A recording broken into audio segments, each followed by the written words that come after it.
On va passer aux randonnées. Bonjour. Bon, pour les randonnées, en 2020 et 2021, compte tenu du contexte, on a fait que très peu de randonnées, une dizaine, euh,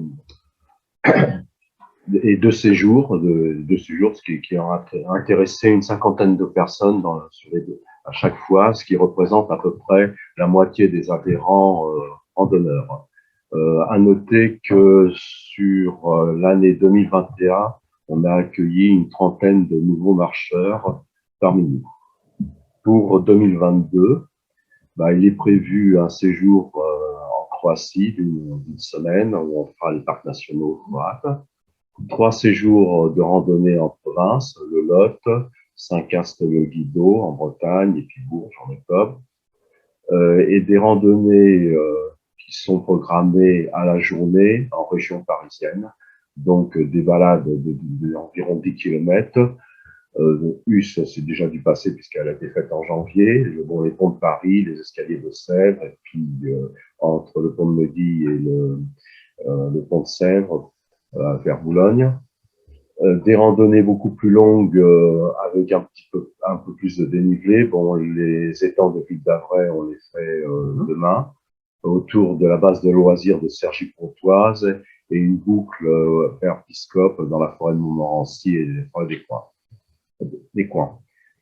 Bien entendu, il y aura le traditionnel rallye dans Paris. Donc, ce rallye se passe sur une journée, mais comme vous êtes généralement assez nombreux à vous y inscrire, l'année dernière, on était une cinquantaine de personnes, on fait des équipes de 6 à 8 personnes et on le programme sur 3 jours de façon à ce que ça ne se bouscule pas dans Paris.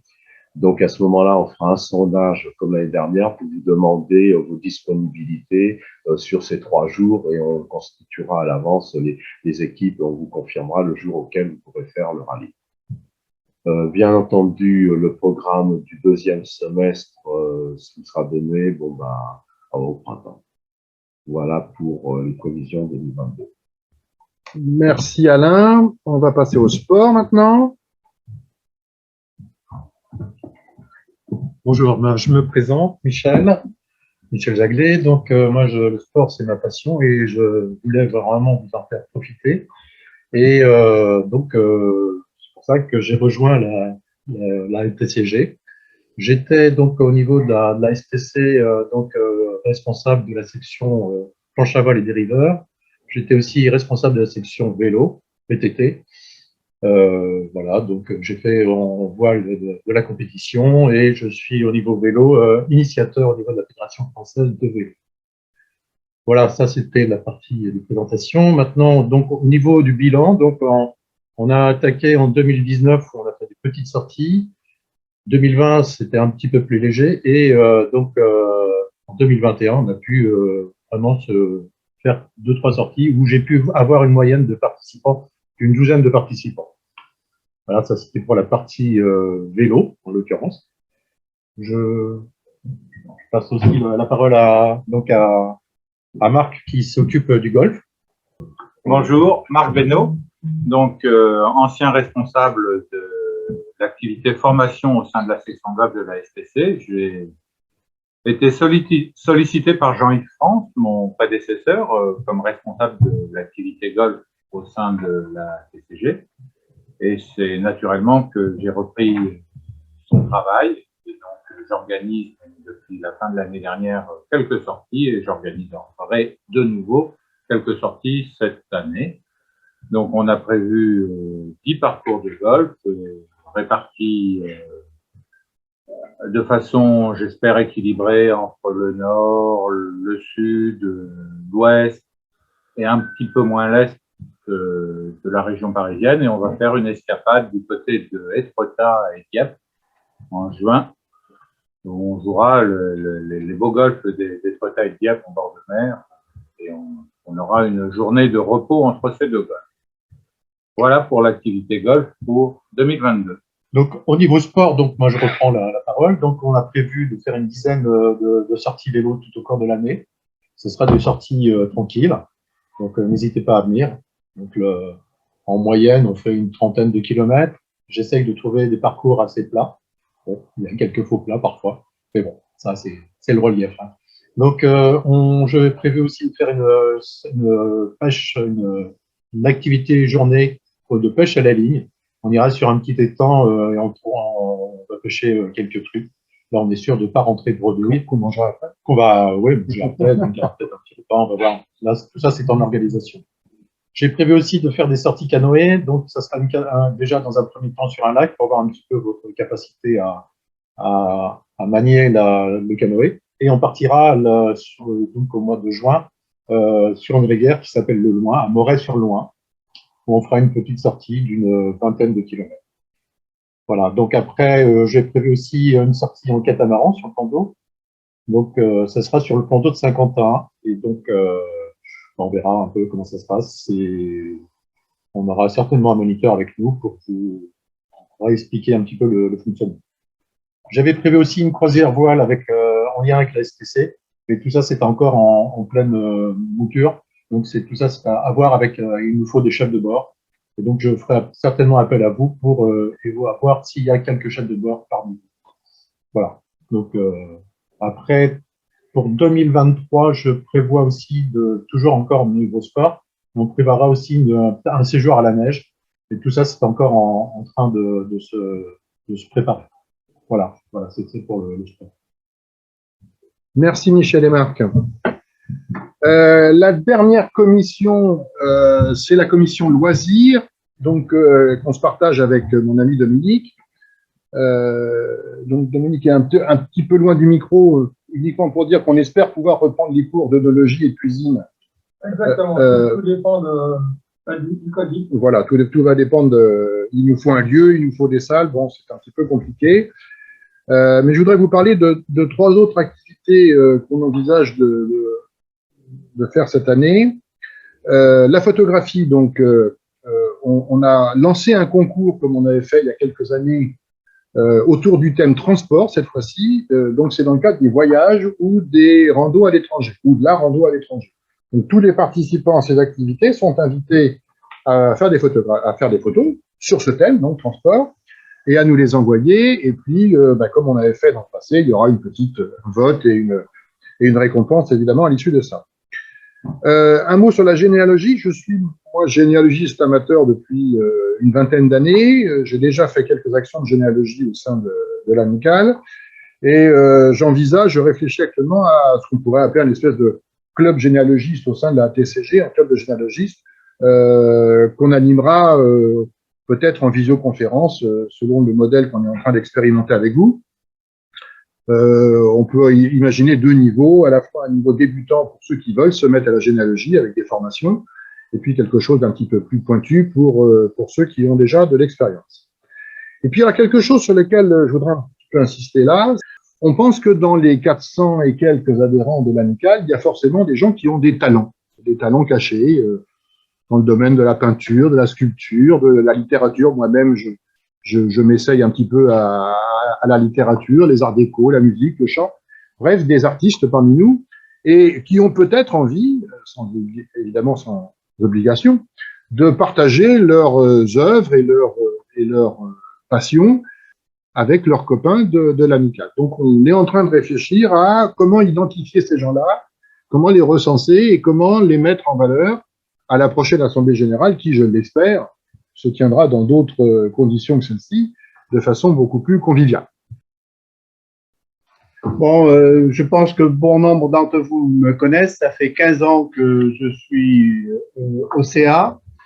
Alors bon, il est clair, il est temps pour moi de tourner la page. Donc, j'étais en train de dire que je quittais la fonction de trésorier sans crainte, car je pense que la relève est assurée et bien assurée.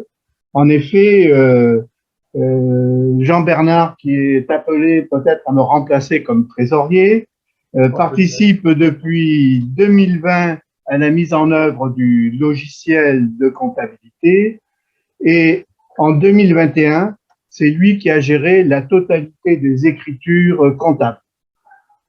Puisqu'on parle de logiciel, nous avons un logiciel qui présente de nombreux avantages, mais il a quelques limites et peut-être quelques défauts. Par exemple, il peut envoyer des mails inappropriés, notamment lorsque l'on fait des annulations. Certains d'entre vous en ont reçu et il est clair que lorsque vous avez fait des paiements partiels, vous recevez un mail vous disant que vous allez être remboursé de la totalité du voyage. En fait, on ne vous rembourse que ce que vous avez payé. Donc, pour revenir à la trésorerie, avec la pandémie, il est évident que le budget 2021 n'a pas été réalisé. Bon, Serge vous a déjà dit qu'on avait prolongé les adhésions 2020 en 2021. On vous confirme aussi les contributions du CSE et de la direction Thales pour 2021 et 2022. Mais dans l'année, nous avons mis en place le paiement par carte bancaire et nous avons reçu presque 500 paiements par carte bancaire, ce qui représente un avantage non négligeable au niveau des travaux de comptabilité. L'enregistrement est automatique, ça élimine des risques d'erreur, ça élimine des risques de chèques qui s'égarent, et un point non négligeable, notamment avec tout ce qui est Covid, c'est que ça permet de simplifier considérablement tous les remboursements. Alors bien sûr, il y a une contrepartie, c'est le coût, mais ce coût, il a été limité par le fait que nous ne prenons en paiement par carte bancaire que des activités dont le montant à régler est inférieur à 80 €. Je vous inciterai au maximum à utiliser ce moyen de paiement, car il est vraiment très utile pour le CA de ne pas avoir à faire toutes les opérations qu'entraînent les autres types de paiement. Alors, cette gestion des RIB, nous la faisons d'une manière très sécurisée. Vos RIB ne circulent pas. Ils sont déposés à la banque du Crédit Mutuel. Il y a toutes les garanties nécessaires. Ces garanties sont d'ailleurs mises en œuvre à travers l'application du DSP2. Alors, le DSP2, c'est une directive européenne visant à sécuriser les opérations bancaires. Alors, au niveau des résultats, malgré tout, de l'année, puisqu'il faut en parler, bon, il y a eu peu d'utilisation des subventions. Il y a eu, malgré tout, 2800 € en fonctionnement. Alors, certains se posent la question de savoir ce que ça couvre ce budget. Les fonctionnements, c'est avant tout l'assurance, l'immatriculation tourisme et le coût de gestion du logiciel.